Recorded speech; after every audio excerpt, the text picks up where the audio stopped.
لەسەر ئینسان.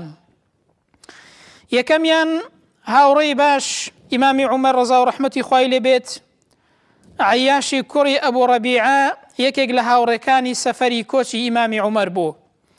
عەیاش کاتێک کە دایکی زانی کە کۆچ دەکات لەگەڵ ئیمامی عومەر، هەواڵی نارد لە ڕێگادا، گوتی ئەگەر نەگەڕێتەوە ئەوە بەڕاستی ئەمن لە ماڵەوە نەنان دەخۆم نەخۆم دەشۆرم و هەروەها نەدێمەوە ژوورەوە هەتاوەکو کوڕەکەم نەگەڕێتەوە.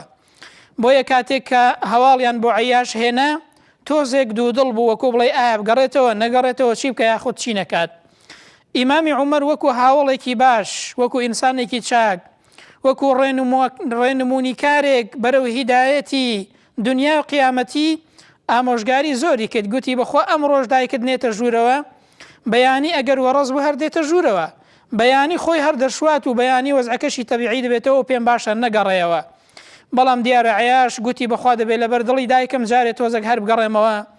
دواتر ئیمامی عومەر کە لی نائومێد بوو هەردەگەڕێتەوە، گوتی دەی مادام وایە بە ئەم حۆشترەی من لە لای تۆ بە وەکو یادگاریەک ئەگەر چوویە لە ناو مەککە بێ باوەڕان ئەزیەتیاندا یاخود بە هەر شێوازێک بووی بۆ ئەوەی یادێکی منت بیر بێتەوە بۆی ئام حۆشترەوە یادی من بکەیەوە بەشک و ڕۆژێک لە ڕۆژان بێ بۆ لای ئێمە و بێ بۆ مەدینە و کۆچ بکەی بۆ لای پێغەمبەری خوا صلی الله علیه وسلم. بۆیە عەیاش دەڵێت کاتێک گەڕامەوە بۆ مەککە بێ باوەڕان زۆر ئەزیەت و ئازاریان دەدام.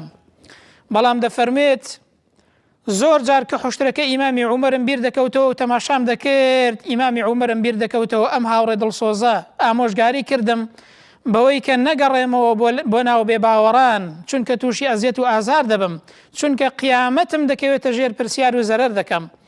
بۆیە دواتر لە نەتیجەی ئام حوشترەیەدا کە چەند جارێک وە بیری دەهاتەوە، عەیاشیش هەستا کۆچی کرد و چوو بۆ لای پێغەمبەری خوا صلی الله علیه وسلم و چوو بۆ لای ئیمامی عومەر لە مەدینە. ئەمە هاوڕێی چاکە کە ئامۆژگاری ئینسان دەکات و ڕێنمونی ئینسان دەکات بەرەو چاکە و ئینسان بەرەو هیدایەتی خۆی پەروەردگار دەبات. بۆیە لوقمانی حەکیم بە کوڕەکەی دەڵێ بەڕاستی هاوڕێی باش وەکو دارخورما وایە، ئەگەر لە بەرهەمەکەی بخۆی بە تامە و تام و لەزەتی هەیە و هەروەها سوودیشی بۆ ئینسان هەیە، و ئەگەر هیچ نەبێ لە سێبەرەکەی دانیشی دەحەسەیەوە.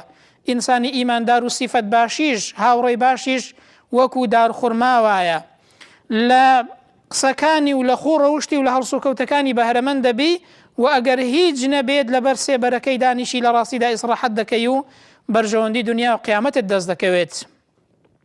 ئەمە نمونەی هاوڕێیەکی باشە لە دنیادا کە ئینسان ئاوا بەرەو هیدایەت ڕێنمونی دەکات و ئاوا بەرەو بەرژەوەندی دنیا و قیامەت ئینسان ڕێنمونی دەکات.